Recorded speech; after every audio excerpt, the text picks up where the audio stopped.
বেছি কষ্টৰ ফলটো আজি পাবলৈ গৈ আছে আৰু এই কামটোত কিমান বেছি কষ্ট শাৰীৰিকভাৱে হওক মানসিকভাৱে হওক কিমান কষ্ট সোমাই থাকে সেইটো সেই কামটোৰ লগত জড়িত ব্যক্তিয়েহে বুজি পাব ভিডিঅ'টো শেষলৈকে চাব বুলি মই আশা কৰিছোঁ নিশ্চয় ভাল পাব আপোনালোকে কি পাব কি নাপাব সেইটো মই ক'ব নোৱাৰিম কিন্তু কিবা এটাতো পাব আপোনালোকে বলক আৰম্ভ কৰোঁ ৰ'ব প্ৰথমতে দুৱাখন মাৰি লওঁ এতিয়া আমি যাবলৈ ওলাইছোঁ মোৰ মাৰ ঘৰলৈ আজি যিহেতু মোৰ গোটেই ভিডিঅ'টো তাতেই হ'ব কথাটো কৈ আছিলোঁ মোৰ দেউতাৰ বাবে আজি বিৰাট শুভ দিন এটা বহুদিনীয়া দেউতাৰ কষ্ট এটা আজি ফল এটা পাবগৈ বাৰু যি হওক এতিয়া ৰুমৰ পৰা ওলাইছোঁ গোটেইবোৰ চাওক মই ক'ৰবালৈ যোৱাৰ সময়ত কি কৰোঁ কাষৰ মানে গ্লাছত এবাৰ নিজকে চাই যাওঁ মানে এনেকুৱা লাগে মানে ভিতৰত গ্লাছত যিমানেই নাচাওঁ শেষত মানে খিৰিকীখনত চালেহে যেন মানে ফাইনেলি হয় আৰু এইবোৰ কৰি থাকিলে গালিহে খাম এইফালে তলত দেউতাক মৌ চব ৰখি আছে গাড়ী উলিয়াই লগত আৰু কোন যায় আপোনালোকে গম পাব ব'লক কোনোবা উঠিব আকৌ আমাৰ লগত এতিয়া কওক মোৰ গেটআপটো কেনেকুৱা লাগিছে তাইক কেনেকুৱা লাগিছে জনাওক কাৰণ হাতত হেণ্ডবেগ হোৱাইট শ্বুজ পিংক শ্বুজ আৰু পিংক এণ্ড হোৱাইট ড্ৰেছ মুঠতে তাইক চায়ে ভাল লাগিছে নহয়নে কিন্তু কি গম পাইনে ক'ৰবালৈ যোৱাৰ টাইমতো ভালেই লাগে ঘূৰি আহোঁতে কিন্তু হাতৰ ঘড়ী পাৰিলে চেণ্ডেলযোৰো আৰু বেগটো চব মই বেগত ভৰাই লৈ আহিব লাগিব ক'ত যাম আমি ক'ত যাম আইতা যাম কোৱা আমি ক'ত যাম আইতা আজি আপোনালোকক মোৰ দুখৰ কাহিনী ক'ম মানে দেখুৱাম ব'লক দেখুৱাই দিওঁ কেৱল মোৰ লগতে এনেকুৱা হয় নে আন কাৰোবাৰ লগতে হয় নাজানো ক'ৰবালৈ গ'লে আমাৰ তাচু এয়া 10 মাহত সোমালে গতিকে 9 মাহ মানৰ পৰা এটা এনেকুৱা হৈছে ক'ৰবাত গ'লে কেৱল দেউতাকৰ কোচত বহে গাড়ীখনত আৰু যিহেতু গাড়ী চলাওঁতে এইবোৰ ভাল কথা নহয় কিন্তু তাইক মানে একদম এৰুৱাই আনিব নোৱাৰি চাওকচোন একেবাৰে এৰুৱাই আনিব নোৱাৰি হাইৱেত পিছে আজিলৈকে মই দিয়া নাই কিন্তু ৰুমৰ পৰা ওলাই যাওঁতে এই কণত মানে নোৱাৰি আমি ফোন এইটো কিবা চাম আহা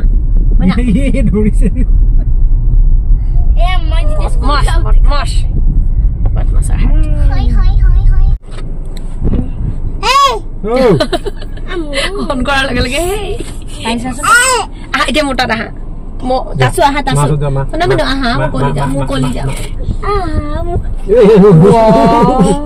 আমি আচলতে এইখিনিতে কাৰোবালৈ ৰখি আছো কৈছিলো যে লগত কোন যাব উঠিব বুলি চাওক কোন উঠে আহি উঠব আহি দিছে তাই ওপৰত নাই মা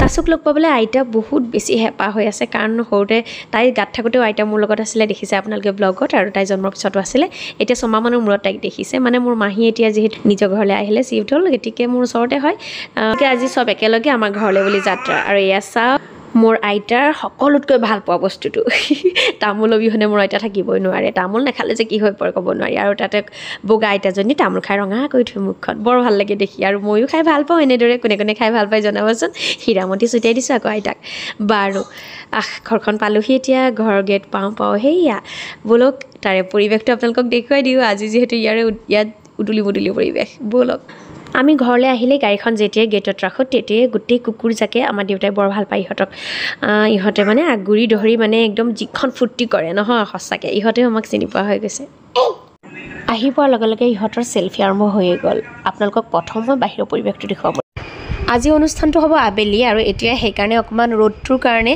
এখন ত্ৰিপাল দি দিছে আৰু চব এৰেঞ্জ হৈ আছে চকী টকীবোৰ পাৰি পিছফালটো ধুনীয়াকৈ থৈছে বাকী আপোনালোকক দেখুৱাম এতিয়া এই মুহূৰ্তত আমাৰ কি উৎপাত চলি আছে দেখুৱাই আছে আপোনালোকক বোলো আৰু লগতে বিশিষ্ট গীতিকাৰ কেইজনমান আহিছে তেওঁলোককো দেখুৱাই আছে আজি অনুষ্ঠানটোত মায়ে শলাগৰ শৰাই আগবঢ়াব মাৰ ফালৰ পৰা গতিকে মায়ে লিখনি এটা লিখিছে সেইটো মই গৈ পোৱাৰ লগে লগে মায়ে চাবলৈ ক'লে কেনেকুৱা আহিছে সুধিলে সেইকাৰণে মই ফটাফট সেইটোকে পঢ়িবলৈ ল'লোঁ আৰু বাহিৰৰ ফালে এটা সাংঘাতিক পৰিৱেশ হৈ আছে ব'লক আপোনালোককো দেখুৱাই দিওঁ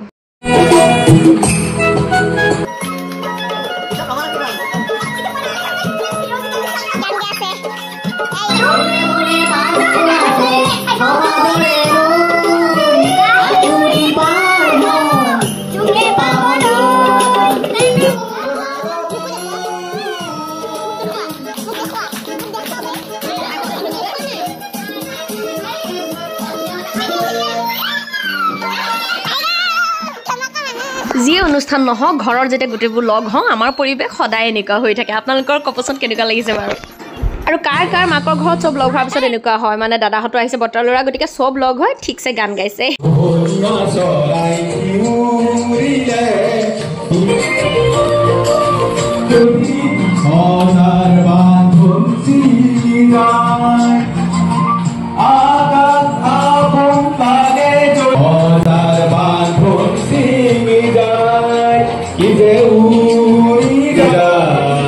অৱশেষত আবেলি মিটিংখন আৰম্ভ হ'ল আৰু বিশিষ্ট ব্যক্তিসকলো আহি বহিলে।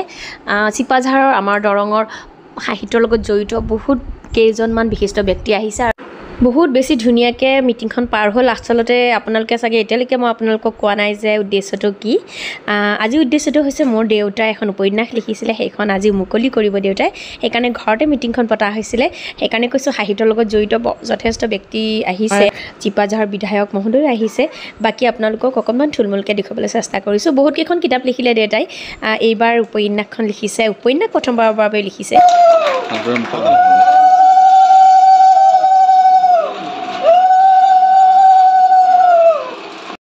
এয়া শশীধৰ নাথ ককা আৰু ৰাম ডেকা ছাৰ, এফালে বিধায়ক পৰমানন্দ ৰাজবংশী, তেওঁলোক সকলোৱে মিলি কিতাপখন মুকলি হ'ল আৰু সকলোৱে খুব ধুনীয়াকৈ সময়খিনি দিলে আমাক। আমাৰ দেউতাৰ এইখিনি কষ্টৰ ফল দেউতাই বহুত কষ্ট কৰি উলিয়ালে। কাৰণ মই এইকাৰণে কৈছোঁ, আপোনালোক সকলোৱে যেনে যিসকল মোৰ কণ্টিনিউ ভিউৱাৰ্ছ হয়, মোৰ ঘৰত মাৰ লগত যিটো ঘটনা হৈ গ'ল, আমাৰ লগত যিটো ঘটনা হৈ গ'ল, যিখিনি ধুমুহা পাৰ হ'ল, তাৰ মাজতে মাৰ সেইখিনি সাহস আছিল বাবে হয়তো দেউতাও সাহস পাইছিলে সেইখিনি লিখিবৰ বাবে। এষাৰ কথা আছে নহয়, ধৈৰ্য আৰু একাগ্ৰতা থাকিলে আপোনাক যিকোনো পৃথিৱীত যিমানেই বাধা বিঘিনি নাহক, যিমানেই যুঁজিবলগীয়া নহওক, সেয়ে তাৰ ফল এদিন ওলাবই। আৰু সেয়াই দেউতাৰ কষ্টৰ ফলটো আজি পালে আৰু তাত আমাৰ মাৰ অৰিহণা নিশ্চয় থাকিব। কাৰণ মা নিজে ইমান এটা ৰোগত ভুগি থকাৰ পিছতো আজি মাও সুস্থ, দেউতাৰো ধুনীয়াকৈ কিতাপখন ওলাই গ'ল। তাতকৈ কি লাগে আৰু সঁচাকৈ এইবোৰৰ পৰা আমিও সাহস পাওঁ জীৱনত আৰু অলপ সাহসেৰে আগবাঢ়ি যাবলৈ। ভিডিঅ'টো আপোনালোকে মই আগতে কৈছোঁ কিবা এটা পাব, সেইটোৱেই মই ক'বলৈ বিচাৰিম যে আপোনালোকৰ পৰিয়ালতে হওক, বেমাৰ আজাৰৰ পৰা যিকোনো ঘটনা, যিকোনো দুৰ্ভাগ্য বুলি ভাবি আপোনালোকে যাতে হাৰি নেযায়, থমকি নৰয়, তাৰ লগত যুঁজ দিয়ক, যুঁজি যাওক আৰু পজিটিভ হৈ যুঁজক। মনত দৃঢ় প্ৰতিজ্ঞা কৰি ৰাখক যে এদিন ভাল হ'ব, এদিন নিশ্চয় আমাৰ ভাল হ'ব। সেই ভাল হ'ব মনটো আপোনালোকে ৰাখক, নিশ্চয় এদিন সঁচাকৈ ভাল দিন আহিব। আৰু সদায় এইটোৱে কওঁ যে নেগেটিভিটি যিমানেই মনত ৰাখিব আপুনি কেতিয়াও আগবাঢ়িব নোৱাৰিব। গতিকে চেষ্টা কৰক সদায় মনৰ ভিতৰত পজিটিভ চিন্তাবোৰ আনিবলৈ, পজিটিভিটি ভাইবছ এটা আনিবলৈ চিন্তা কৰক, চেষ্টা কৰক। তেতিয়া দেখিব গোটেই পৰিয়ালটো বুলিয়েই নহয়, গোটেই আশে পাশে আপোনাৰ ওচৰৰ পৰা নেগেটিভিটিবোৰ নিজে নিজে আঁতৰি যাব। আৰু আমাক সকলো বিপদে আমাক কিবা নহয় কিবা শিকাই যায়। আৰু বিপদবোৰ জীৱনলৈ এনেই নাহে, নিশ্চয় ভগৱানে সেই কিছুমান শিক্ষা দিবৰ বাবে আমাৰ জীৱনলৈ বিপদটো আনে, যাৰ পৰা আমি আৰু বেছি ষ্ট্ৰং হৈ যাওঁ আৰু বেছি সাহসী হৈ যাওঁ। এইবাৰ পৰিয়ালৰ চাহ চিনাকি কৰি দিব। ব'লক আপোনালোককো পৰিচয় কৰাই দিওঁ আমাৰ পৰিয়ালটি।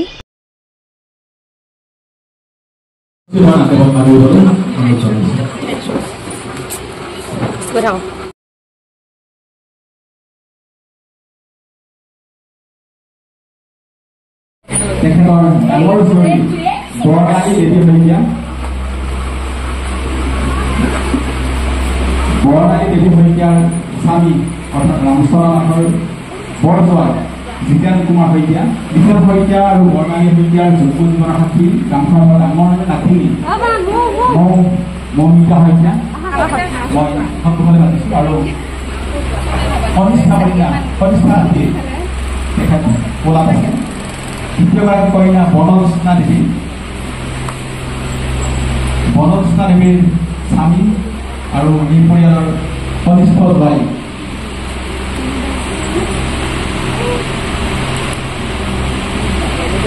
বিৰাজ বনিয়া ৰামচন্দ্ৰৰ জ্যেষ্ঠ ভাতৃ ৰাজা মানৱ আছে, মই তেখেতক চিনাকি কৰাইছোঁ। গোটেই পৰিয়ালটো চিনাকি কৰি দিলে। এয়া আমাৰ বৰ্তা, একেবাৰে শেষত বৰ্তাক চিনাকি কৰি দিছে। সকলোকে চিনাকি কৰি দিব পৰা সময় অভাৱৰ বাবে আচলতে, আৰু বাকী বৰ্তাৰ ফেমিলি, দাদা বৌ সকলোকে আৰু চিনাকি কৰাই দিয়া নহ'লে। মিটিংখনত ৰাম ডেকা ছাৰে খুব ধুনীয়া কথা কেইটামান ক'লে, শুনক আপোনালোকে। ঠিক তেনেকৈ আজিৰ এই সময়খিনি আমাৰ অতীত হৈ যাব। ঠিক কি থাকিব? আমাৰ স্মৃতিত থাকিব। আমিতো সদায় নাথাকোঁ, তেতিয়াহ'লে ক'ত থাকিব সমাজখন? সমাজখন আচলতে একোগৰাকী স্ৰষ্টাৰ লেখনিৰ মাজেৰে সমাজখন থাকি যায়। আজি ৰাম ছাৰে বৰ ধুনীয়া কথা এটি ক'লে যে এই ব্যস্ত জীৱনত সকলোবোৰ তীব্ৰগতিত গতি কৰি আছে, সময়বোৰ ধৰি ৰাখিবলৈ পৰা নাই, কিন্তু এই লিখনিৰ জৰিয়তে, এই কিতাপখনৰ জৰিয়তে হয়তো আজি এই স্মৃতিকণ আমাৰ সকলোৰে মনত সজীৱ হৈ থাকিব, সকলোৰে স্মৃতি হৈ ৰৈ যাব এই লিখনিৰ মাজেৰে। মানে অলপ কিন্তু মনটো, লিখনিটো, চিন্তাধাৰাটো বহুত উচ্চ। আৰু মানুহজন মানে কি কোনো কাৰণত হতাশ নহ'ব।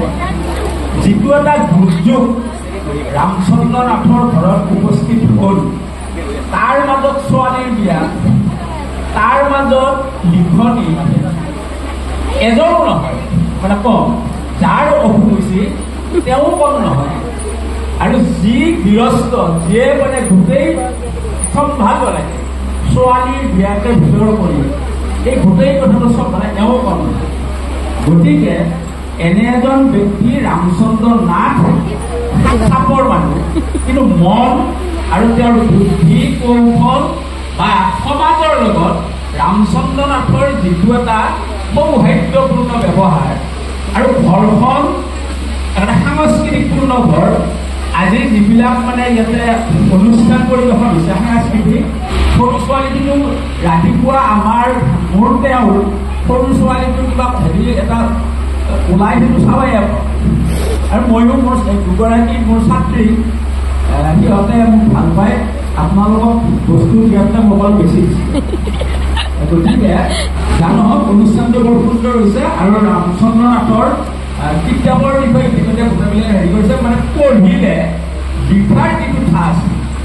ৰামচন্দ্ৰ নাথ আমাৰ ঘোঁৰাবান্ধা পেঞ্চনাৰ সন্থাৰ এগৰাকী সদস্য, বৰদলমুৰি পেঞ্চনাৰ সন্থাৰ সদস্য, এতিয়া ইদিনাখনে গম পালোঁ আঠিয়াবাৰী পেঞ্চনাৰ সন্থাৰ সদস্য।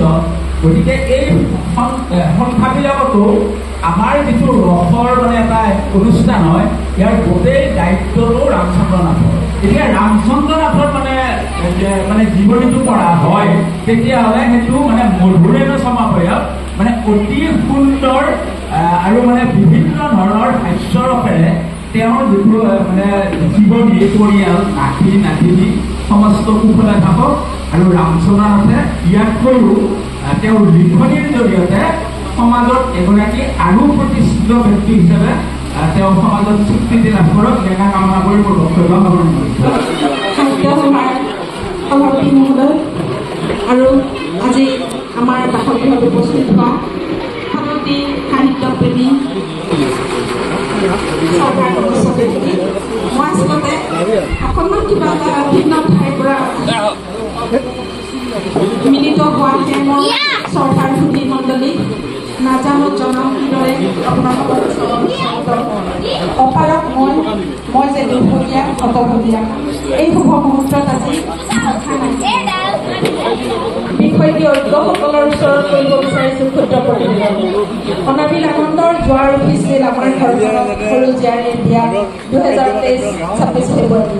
কিন্তু এই উল্লাস আনন্দবোৰ যেন সহ্য কৰিব নোৱাৰি একো নেদেখা যায়। হঠাতে চুনামি 26 ধুমুহাজাক ক'ৰ পৰা যে আহি ঘৰত লগাই দিলেহি আমাৰ পৰিয়ালটোৱে তৰল দিবই নোৱাৰিলে। তথাপি ধৈৰ্যৰ শিকলিডাল মেৰিয়াই লৈ আৰু এখোজ আগবঢ়ালোঁ জীৱন জীয়াৰ যুঁজত। ইমানেই ধুমুহা আহিল, সেই ধুমুহাত মাতৃয়ে যুঁজিলে জটিল ৰোগৰ সতে। বিয়াৰ ৰঙীন সপোন ৰচিবলগীয়া সময়ত সৰু জীয়াৰীয়ে ব্যস্ত থাকিল ডাক্তৰ পৰীক্ষা নিৰীক্ষা, দৰৱ, অপাৰেশ্যন আদিৰ মাজত। মাকৰ লগত ছাটোৰ দৰে লাগি থাকিল জীয়াৰী, বোৱাৰী, জোঁৱাই, পৰিয়ালৰ সকলোকে। এনে জটিল ৰোগকো জয় কৰিব সক্ষম হৈ পৰিল এই পৰিয়ালটিৰ সহানুভূতি, মৰম, ভাল পোৱাৰ বাবে। বিয়াখনিও হৈ গ'ল সকলো ধুমুহা নেওচি। এনে সংঘাত ঘাত প্ৰতিঘাতৰ মাজতো মানুহজনক জনাইছিলোঁ কাকুতি, আপুনি লওক কলম হাতত তুলি। সঁচাকৈয়ে জীৱন এটা নুবুজা অংক, য'ত বাৰে বাৰে যোগ হৈ হতাশা পূৰণ হৰণ কৰি সংঘাতবোৰে কেৱল বিফলতাৰ পৰিসৰ বঢ়ায়। বাকী ৰয় মাথো নতুন নতুন আশাৰ। এই সংগ্ৰামী জীৱন চাকিটি নুমাই গ'লে পুনৰ তেল খলিতা বঢ়ালেও কেতিয়াও জ্বলি নুঠে। সেয়ে কৰণীয় কাম কৰি যাব লাগে নিয়মিত মতে। আহক আহিলে হেজাৰ ঘাট প্ৰতিঘাত, আহক আহিলে হেজাৰ ধুমুহা, একান্ত মনে খোজ দিবা নকৰি অৱহেলা। আৰু এই কাকতিবোৰৰে সাক্ষী স্বৰূপ আজি আপোনাসৱৰ হস্তস্পৰ্শত প্ৰাণ পোৱা 83 আন্দোলনৰ সেই শতভোগ ভাগিনীৰ জীৱন কাহিনীৰে হাত তোলাৰ বিননি। এয়াই প্ৰমাণ কৰি দিয়ে যে নোৱাৰে কোনো ধুমুহাই প্ৰাচীৰ হ'ব যদিহে থাকে নিজৰ একাগ্ৰতা। যি বিননি কোনেও ৰোধ কৰিব নোৱাৰিব হয়তো আৰ্তজনৰ চিঞৰ। কাৰোবাৰ বুকুৰ কলিজাৰ হেৰুৱা কান্দোন কতজনীৰ কপালৰ ফুট মচা গ'ল কতজনা আজিও পংগু হৈ বিচনাতে পৰি গ'ল আৰু নোৱাৰি ভাবিব সাগোলাৰ বিননিয়ে দিব নিশ্চয় তাৰে প্ৰশান্তি লভিব হে মোৰ আজন্মৰ সেৱাস্থলীৰ সন্মানীয় অতিথিবৃন্দ সকলোৰে শ্ৰীচৰণত প্ৰণিপাত জনাইছোঁ আচলতে ক'বলগীয়া বহুত দীঘলীয়া কথা কিন্তু হ'লেও তিৰে জ্ঞাত গতিকে আমি দীঘলীয়া কৰিব বিচৰা নাই এটা থুলমূল কিবা আভাস মই দাঙি ধৰিছোঁ ভুল হ'লে মোক ক্ষমা কৰিব আৰু আজি এই গৃহত আহি আপোনাসৱক কৰিবলগীয়া আপ্যায়নত ত্ৰুটি বিচ্যুতি বঢ়া পিতা হোৱাৰ বাবে সকলোৰে শ্ৰীচৰণত মই ক্ষমা বিচাৰিছোঁ আমাৰ ঘৰত আহি পদধূলি দিয়াৰ বাবে আমি কৃতাৰ্থ হৈছোঁ ধন্য হৈছোঁ আৰু পৰিয়ালৰ সকলোটিৰ ফালৰ পৰা সকলোৱে আমি আপোনালোকৰ শ্ৰীচৰণত এটি প্ৰণাম জনাম এটি ঘোষাৰে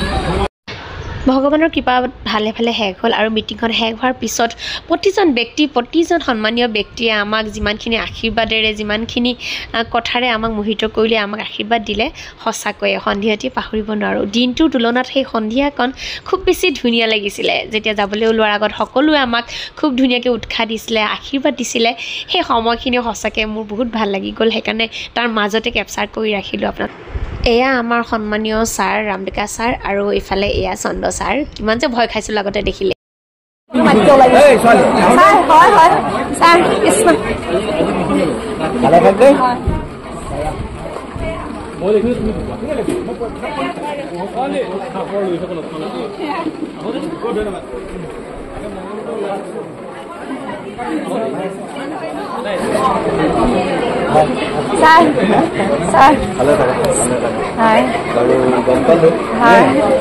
মানুহৰ জীৱনটো এই এক ঢৌ তল এক ঢৌ ওপৰ যাই থকাটোৱে জীৱন যাই থকাটোৱে জীৱন এইবিলাক মানে সভা সমিতিৰ বহুত প্ৰয়োজন আছে বহুত প্ৰয়োজন আছে নহ'লে আমি দেখা দেখিয়ে নহওঁ সময় নাই দেখিছোঁ ইফালে মই গাড়ী চলাই তুমি ইফালে সাধাৰণতে মিটিং শেষ হ'লে মানুহবোৰ সোনকালে লৰা ধপৰাকৈ যোৱাই দেখা যায় কিন্তু আমাৰ মিটিংখন শেষ হোৱাৰ পিছত সকলোৱে বহুত সময় ধৰি এনেদৰে ৰৈ দেউতাৰ লগত কথা পাতিলে মাৰ লগত কথা পাতিলে তেওঁলোকৰ যেন মনৰ কথা আৰু থাকি গ'ল ক'বলৈ সেইকাৰণে বহুত সময় এনেদৰে পাৰ হ'ল আৰু তাৰপিছত সন্ধিয়া নামি আহিলে আন্ধাৰ হ'বলৈ ধৰিলে বেলিটোও ডুব গ'ল আৰু আমাৰ অতিথিসকলো লাহে লাহে আমাৰ ঘৰৰ পৰা যাবলৈ ধৰিলে ৰ'ব নাযাব যিদৰে আৰম্ভণি কৰিছিলোঁ সিদৰে শেষো কৰিম ব'লক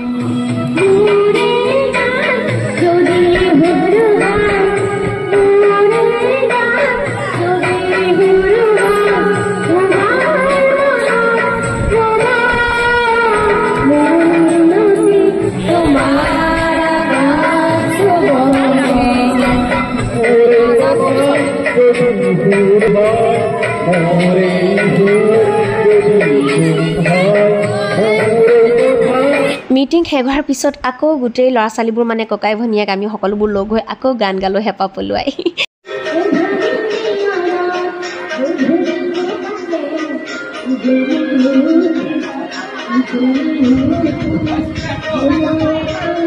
কিয় জানো ভাগৰবোৰ নাইকিয়া হৈ যায় এইবোৰ কৰিলে ইফালে ঘৰলৈ যাবলৈও দেৰি হৈছে এটামান গাই দুজনে গালোঁ গান আৰু তাৰপিছত ঘৰলৈ উভতিলোঁ গতিকে আজি ভিডিঅ'টো চাই নিশ্চয় কিবা এটা পাইছে বুলি আশা কৰিছোঁ জনাব কমেণ্টত কেনেকুৱা পালে যদিও অলপ দীঘলীয়া হ'ল আশীৰ্বাদ কৰিব পৰিয়ালটো সদায় যেন ভালে কুশলে থাকে ঠিক আছে আকৌ আছোঁ তেতিয়ালৈকে টেক কেয়াৰ